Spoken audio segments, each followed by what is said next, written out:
Ayrılık geldi başkası gülümün ağlayarım.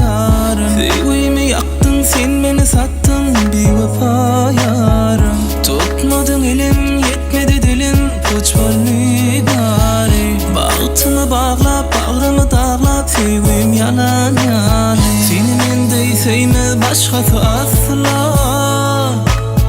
Dirdin elimde elin yadında sakla. Bugün olsa sen ögenin yari. Durmuşum buğdadan kalmadım ani.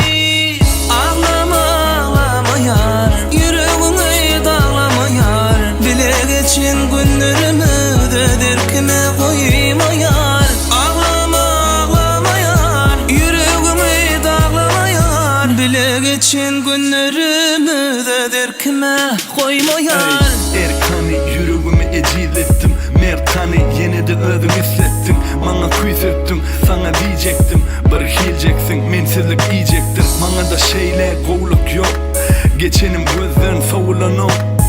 Benden başka on soğuğu yok, sana ne mi oldu düşünemem.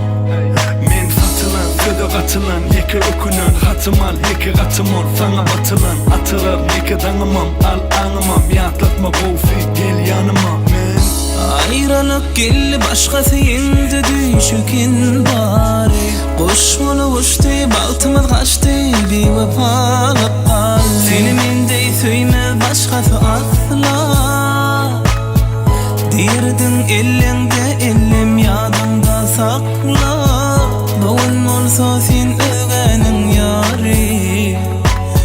Durmuşum buğdadan kalmadım ani.